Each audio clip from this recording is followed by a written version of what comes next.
자, 등차 수열 이어서 계속 해볼게요. 점화식이라는 거는 이웃한 항 사이의 관계인데, 이웃한 두 항 사이의 관계, 세 항 사이의 관계, 그리고 n항 사이의 관계를 한번 살펴볼게요. 자, 등차 수열은 정의가 뭐였죠? 항상 이 정의에서부터 시작하는데, 전의 항에서 일정한 수 공차를 더해서 그 다음 항이 나오는 거죠. 자, 그러면 요렇게 두 항 사이의 관계식, 요런 관계식이 하나 만들어지네요. 자, 그리고 요 an을 요쪽으로 이항하면 an 플러스 1에서 an을 빼면 d. 그러니까 다음 항에서 그 전항을 빼면 공차 d, 일정한 수가 되는 거죠. 자, 그래서 요렇게 두 항 사이의 관계가 요런 식으로 나오면 이거를 해석할 수 있어야 돼요. 자, 얘는 예를 들어서 an-7은 an 플러스 1이다. 그럼 얘는 공차가 마이너스 7인 등차 수열이구나. 또는 an 플러스 1 마이너스 an이 5다. 얘는 공차가 5인 등차 수열이구나. 이렇게 해석할 수 있어야 돼요. 자, 그리고 이웃한 세 항 사이의 관계. 자, n번째 항, n 플러스 1번째 항, n 플러스 2번째 항 차례대로 있어요. 얘가 등차 수열이라면 n번째 항이 a, 그리고 n 플러스 1번째 항이 a 플러스 d, n 플러스 2번째 항은 a 플러스 2d 이런 식으로 되겠죠. 자, 그래서 얘랑 더하면 2a 플러스 2d. 그거는 가운데 항 a 플러스 d를 2배 한 거와 같죠. 자, 그래서 a n 플러스 1 가운데 항의 2배는 양옆의 항의 합과 같다. 이런 식으로 해서 세 항 사이의 관계가 나왔어요.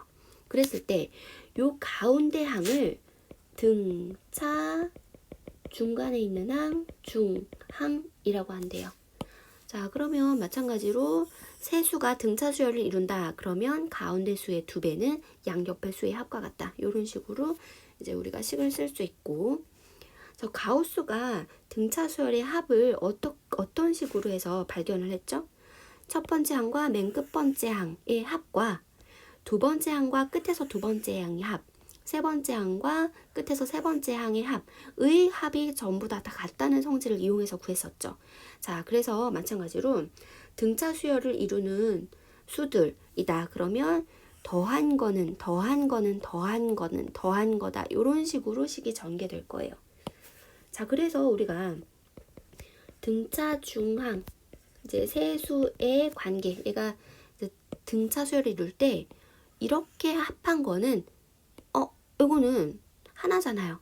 그래서 이렇게 합한 거는 가운데 거 2번 합한 거와 같다. 그래서 등차 주형을 설명할 수도 있겠고요. 자, 문제에서 등차 수열을 이루는 세수다. 그러면 a 플러스 d, a 플러스 2d 이렇게 물론 수를 정해도 되겠지만 보통은 이런 식으로 가운데를 a라고 하고 d를 더한 거, d를 뺀 거 이런 식으로 등차 수열을 이루는 세수를 이런 식으로 만들어요. 자, 그러면 좋은 점이 세수의 합이 3a가 돼서 a 값을 바로 구할 수가 있어요. 자, 그렇다면 등차 수열을 이루는 내수는 요렇게 세수에다가 앞뒤로 a 플러스 2d, a 마이너스 2d 요렇게 하면 등차 수열을 이루는 5수가 되는 거죠. 근데 등차 수열을 이루는 내수래요. 4개 수는 만약에 얘를 지우면 이렇게 내수라고 했을 때 내수의 합이 a와 d에 관한 식이 돼요. 그래서 문자가 2개 있어서 안 좋을 것 같아요. 그래서 등차 수열을 이루는 내수라고 하면 가운데 2개를 a-d, a 플러스 d라고 하면 요 두 항 사이의 관계는 플러스 2d가 되는 거죠. 그래서 앞뒤로 마이너스 2d 플러스 2d를 해서 그렇게 해서 a-3d, a-d, a 플러스 d, a-3d 이런 식으로 내수를 정한대요. 자, 그럼 주의할 점은 등차 수열을 이루는 세수가 다음과 같은 세수일 때 이때의 공차는 d가 되는 거고 등차 수열을 이루는 내수가 이런 식으로 내수가 될 때는 공차가 2d가 된다는 거 요거 이제 주의를 해야 되겠고, 그리고 an과 sn 사이의 관계. 자, 우리가 첫 번째 항은 제1항은 첫째 항까지의 합이라고 했어요.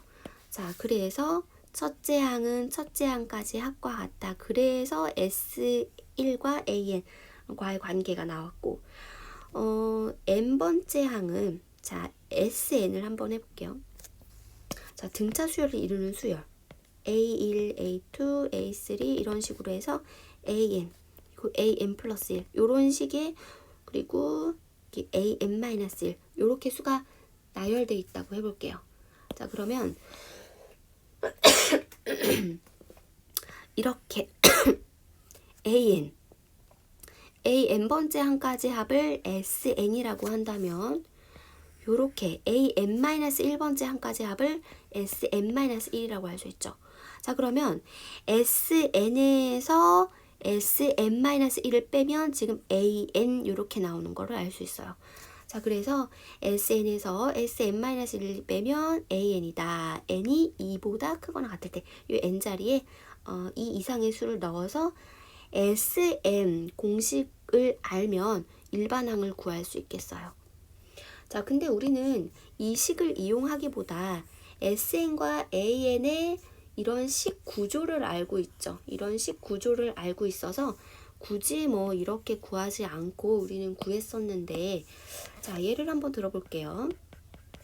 첫 번째, AN이 마이너스 3n 플러스 5라고 했을 때 SN을 어떻게 구하냐. 자, SN은 등차 수열의 합은 n에 대한 2차식이라 그랬어요. 상수항이 없는. 그러면 여기 마이너스 3, 요거는 d니까, 공차 d니까 공차의 절반은 마이너스 2분의 3 n제곱 요런 식으로 n제곱의 개수가 결정되겠죠. 자, 그리고 뒤에는 n 플러스 네모 n 요렇게 될 텐데, 자, 네모 자리에 뭐가 들어갈까요? A1은 S1이라는 거를 이용해서 지금 첫 번째 항은 여기 n자리에 1을 넣으면 첫째 항은 2가 되는 걸 알 수 있어요. 자, 근데 첫째 항이 2인데 그거는 S1과 같죠? 그럼 마찬가지로 여기 n자리에 1을 넣어볼게요.